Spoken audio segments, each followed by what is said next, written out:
There are two important things that you need to do to improve your listening comprehension skills. And the first one is practice. There's no short answer to this. You have to practice. And the second thing is to learn what to listen for. Now, in today's lesson, which will be the first of maybe many, I'm not sure yet, but today what we're going to do is listen for some very emphasized words. You will find that after you've practiced this skill, you're going to notice that the speaker or whoever you're listening to has put emphasis on key words in whatever they're saying. This could be a short one-sentence statement all the way up to a long lecture in a class, or maybe your boss is just talking and talking. Okay? There will be emphasized words that help you remember the context, the important things about what you're listening for. So that's comprehension skills. Okay, how this lesson is going to work. First, I am going to read a news article. Then I'm going to ask you some questions. And after this, I am going to show you that same article, and we're going to scroll through and look at all of the key words that you should have listened to. You should have listened for. You probably hear many of them right off the bat, but maybe you're not used to listening for them, so they don't jump out at you.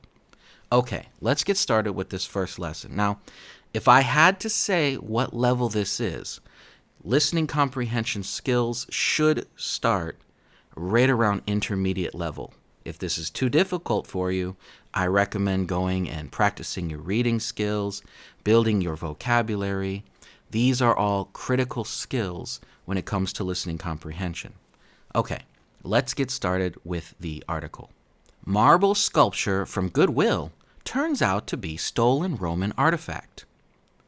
Laura Young had a feeling that the 52-pound marble sculpture she bought from a Goodwill store in Austin, Texas in 2018 was worth more than the $34.99 she had paid. However, the vintage store owner never thought it would be a priceless 2,000-year-old Roman relic dating back to the 1st century A.D. Young had initially thought that she would sell the statue as a garden sculpture.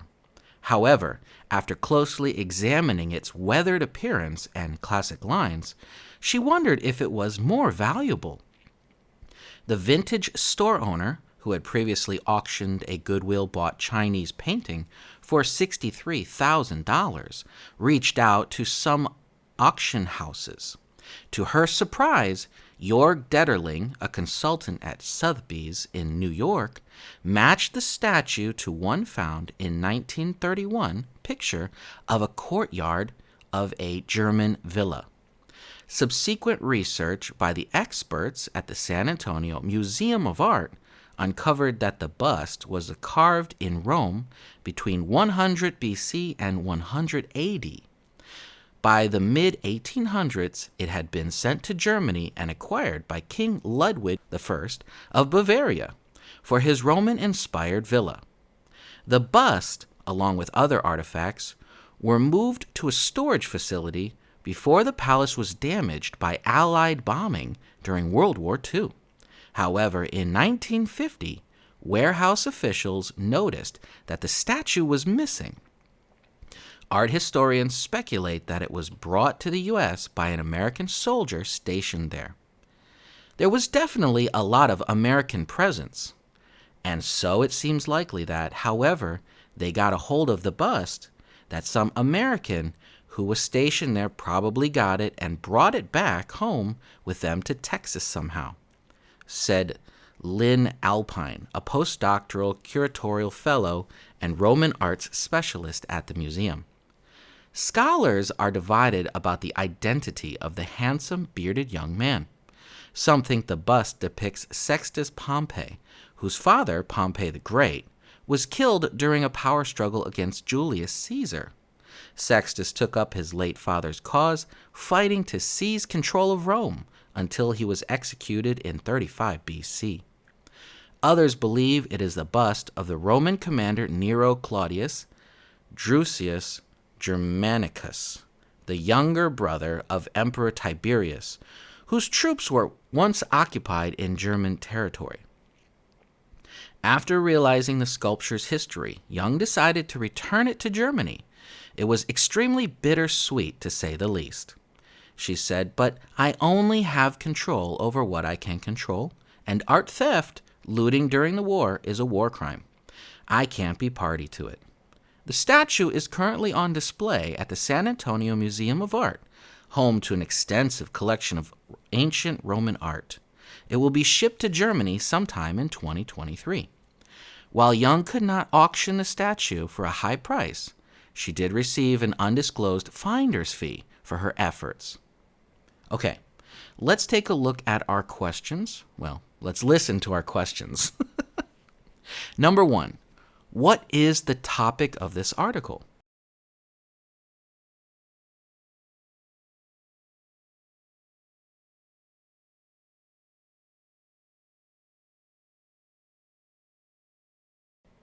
Now, in this case, you would just say, oh, okay. Based on the headline, we could say it's about a Roman sculpture that was found and sold, right? That's the basic topic, the general idea.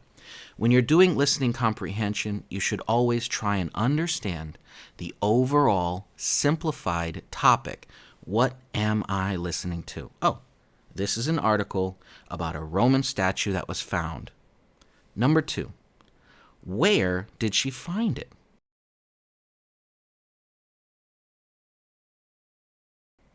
Well, we know that she found it in a store in Goodwill. Question number 3. How did she learn that it was a real statue?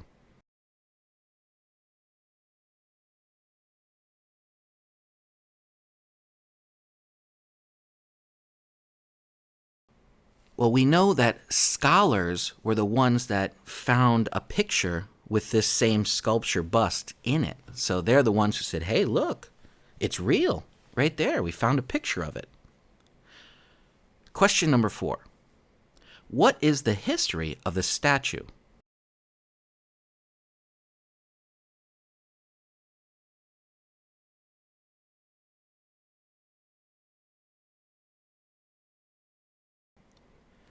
Well, the experts who examined it and figured out that it was real said, hey, look, it was carved in Rome.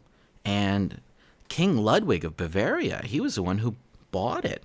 So, yeah, that's part of the history. We could also talk about how it was stolen during World War II. So any of these kind of answers would answer that question. Question number 5. What did she do with the statue?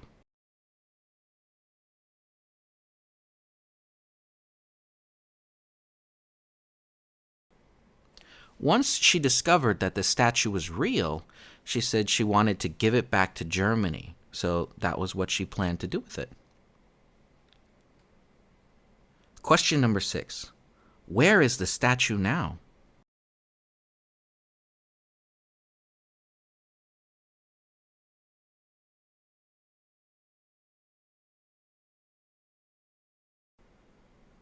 Well, we know that the statue is currently in a museum in San Antonio, so that was one of the last things that was said in the article. Now that we've finished listening to the article and answering the questions, let's take a moment and look back at this article. So I'm going to open it up on my computer here and show you this article as we go through, okay? Now let's take a look at this topic here. It says, marble sculpture from Goodwill. See that? Marble sculpture. We know the topic immediately. What are we going to learn about? What are we going to listen about? A marble sculpture from Goodwill turns out to be a stolen Roman artifact. Now, if you see all of these bolded words, these are words that when I first read the article, they had more emphasis on them. They jumped out of what I was saying. Laura Young, okay. Laura Young who?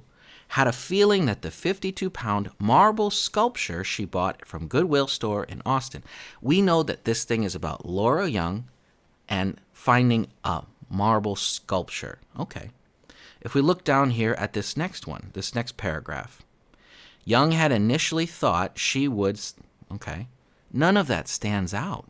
None of that. Young had initially thought that she would sell the statue. Sell the statue jumps out at you. So we know what she's going to do. She found it. Now we know she's going to sell it. Okay. Right after this, it says, however, after closely examining its weathered appearance, examining. See how my sound went up a little bit? I'm not trying to make it louder, but this is a key element. This is an important word. Examining it. The weathered appearance, right? And classic lines, she wondered if it would be more valuable. Those things jump out. We looked at it. How did it look? And why does that matter? It was more valuable.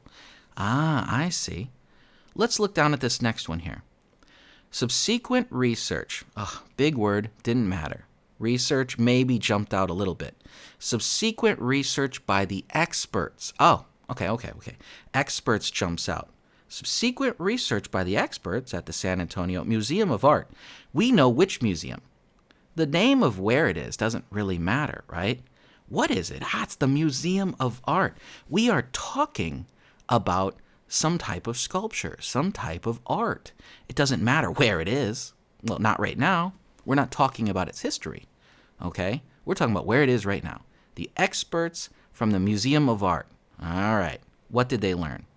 Uncovered that the bust was carved in Rome between 100 BC and 100 AD. We know this thing is old now. All right, the experts from this art museum said this thing is old. I get it. By the mid-1800s, it had been sent to Germany and acquired by King Ludwig I of Bavaria. Whoa, now we know who bought it. We know that this was a king. A king owned this thing. That's important, right? Let's go all the way down here. It was moved to a storage facility, so it was in storage, before the palace was damaged by Allied bombing. Who did it? Who did the bombing? The Allies did it. When? During World War II. Oh, okay. However, in 1950, so this is really far past the war, 1950, warehouse officials noticed that the statue was missing. Okay, in 1950, it was missing. See how these key elements jump out at you. The more we practice this, the more you start to hear these things, these key words, these key ideas. Let's go down here. Scholars are divided about the identity of the handsome bearded young man. Handsome bearded young man doesn't matter. It didn't matter at all. It was not important. Scholars are thinking about the identity. Who is it? Okay, that's what's important. Not that he's handsome. Some think the bust depicts Sextus the Pompey. Sextus Pompey. We've got a name. Scholars, identity, Sextus Pompey, whose father was Pompey the Great. Okay, we know who this person could be now. Then it says Sextus took up his late father's cause, fighting to seize control of Rome. It's the most important part in that sentence, but overall, it's not really important to our topic, right? Let's look at the next thing. Others believe, we could actually say that others believe would be bolded as well. Other people, right? Other people what? Believe it is the bust of Roman commander Nero. Whoa, okay. So now we know it could be either Sextus Pompey or it could be Nero. That's pretty neat. After realizing the sculpture's history, Young decided to return it to Germany. Return it to Germany. Key element. What's she going to do? Is she going to become an overnight millionaire? No. She's going to give it back. And she says why, right? It was extremely bittersweet. Oh, she didn't want to do it.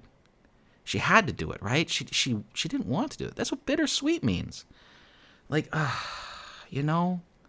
found something awesome, but I've got to give it back, right? It was extremely bittersweet, to say the least. But I only have control over what I can control. Whatever. That's not important, right? And art theft, we could say art theft could be bold. Art theft, looting during the war, is a war crime, right? Art theft and looting during the war, those are both the same thing. That's why it's in commas here. So either one. If you heard one, you're okay. If you heard the other, you're okay. It's a war crime. That's the important part. Art theft, war crime. Looting, war crime. Cool. The statue is currently on display. Where is it now? It's currently on display at the San Antonio Museum of Art. Okay, it's at a museum. Let's see, what else here? It will be shipped back to Germany. Okay, we know it was going back to Germany. It'll be shipped back to Germany when? Sometime in 2023. These key words are going to start really jumping out at you the more you practice. Because in order to get better at listening comprehension, it is important that you practice a lot, and also that you build up this skill of listening for the key elements, listening for the changes in the speaker's voice to say, hey, this is important, right? That is key and critical to becoming better at listening comprehension skills. I hope you had fun with this lesson. Let me know, and I will see you for the next one. Goodbye.